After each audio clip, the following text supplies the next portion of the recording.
And it was so nice to see Cito Gaston's name on this list. I truly believe, and we're biased here in Canada.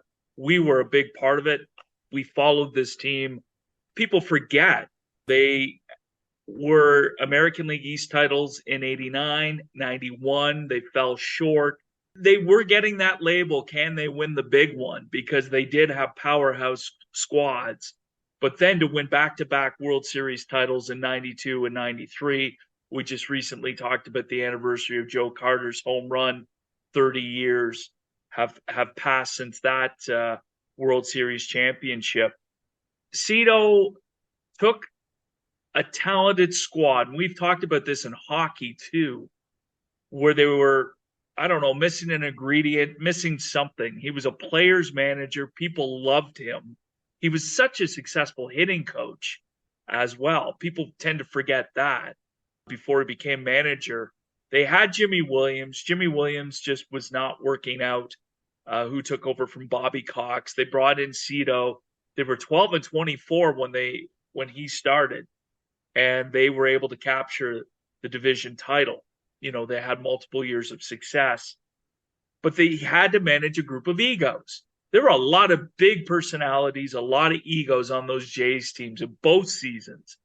And Cito was able to stir the drink. He was the right guy at the right time. It was a long time before they had back-to-back World Series champions, and Cito was able to do it. This is what I was thinking about when you sent me this topic a couple of days ago. Cito Gaston was a guy who could manage personalities. People talked about the Montreal Canadiens and Scotty Bowman just having to open and close the door. But he had to manage people and he had to manage personalities. And it was the same with Cito Gaston.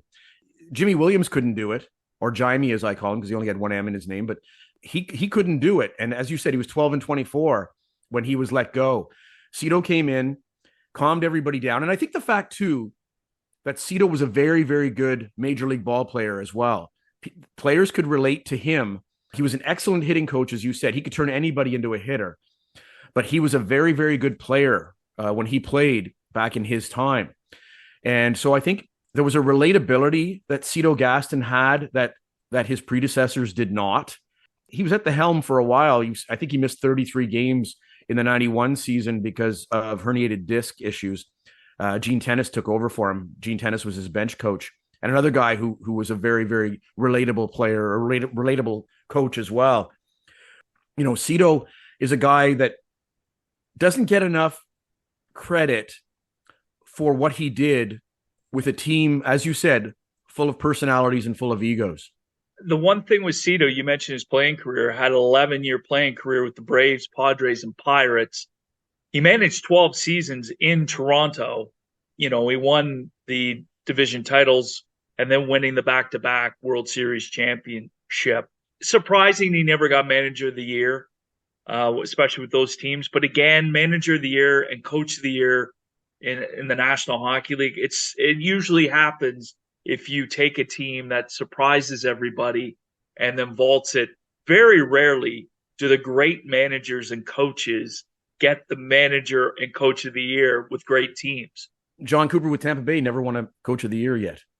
There's so many. Yeah. There's so many examples of that.